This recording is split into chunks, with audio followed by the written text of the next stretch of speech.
Another match in April Fool's mode, and the air inside the manor has still not settled the way it used to. The light is sitting at a different angle in the corridors. The fog is threading through rooms it never used to reach. The floorboards are holding a different kind of silence.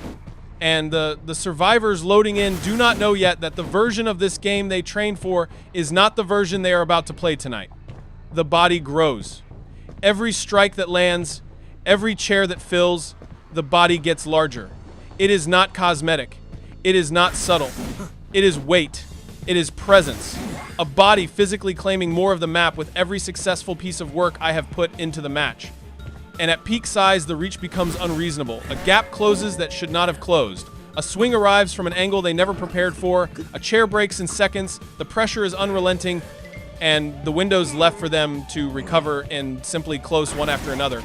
They look up at the shape of the room, and the shape of the room has changed. The doorways feel shorter. The corners feel tighter. They are playing a manner that no longer fits them, while every other piece of the match is moving against them at the same time, and the only trade-off is the vault. I do not glide over a pallet at that size. I take it seriously. That is the price of the reach, and the reach is worth every slow second of a climb over a window.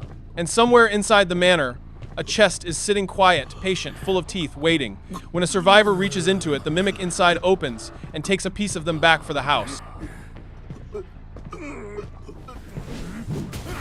Match after match, the house quietly doing a portion of my work before I have entered the room. And the machines, the ciphers run now. They run from the survivors in this mode, and it changes the entire shape of every match. A survivor walks up to decode, and the machine simply takes off across the manor, and the longer the pursuit continues, the larger the machine becomes, the less decoding they are earning in exchange for all that movement. Every second they spend chasing is a second I take for free. Every hallway they cross twice is a hallway I do not have to patrol.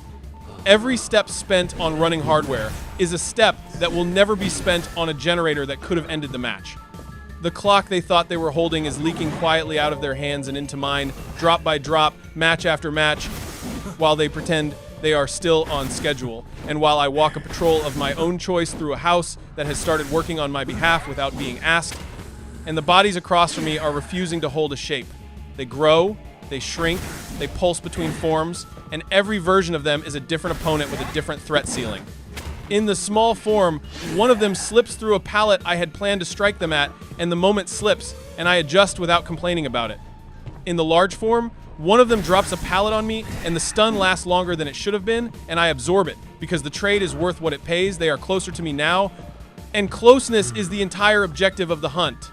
I am not chasing one opponent tonight. I am chasing a rotation of opponents whose outlines keep rewriting themselves mid-chase, and the whole match is the sum of every small adjustment I make against a moving target that refuses to stay one consistent target. Most of them do not have a plan for that. The few that do rarely get to use the plan twice. And the body contracts also.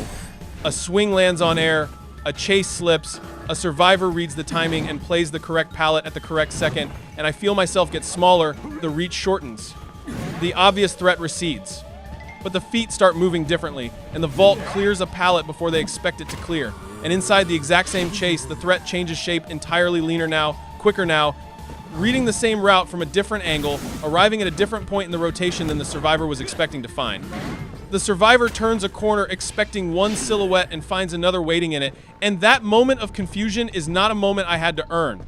It is the mode handing me a second version of myself mid-chase, and I have been learning how to use it match after match, rotation after rotation. The hunt is slower in this mode, more patient, more strange, more deliberate than anything this game used to be. The match does not rush. The match settles in. Decisions carry more weight because the body making them keeps changing underneath them. The opponent I am hunting keeps changing shape ahead of them, and the map itself keeps quietly rearranging the stakes of every corner. There is a quiet pleasure inside of it that I did not plan for and will not apologize for. The manor has become a different animal tonight, a colder one, a stranger one, a quieter one, an older one, and the rhythm of it is something I have been learning match by match, body by body, chair by chair, chest by chest, machine by machine. The house is on my side for the first time in a very long time. The furniture is on my side for the first time ever. The machines themselves are working against the people who came here to finish them. None of that is going to be wasted. Not a second, not a gift, not a quiet favor this mode has chosen to offer. Quiet again. The house settles, and they won't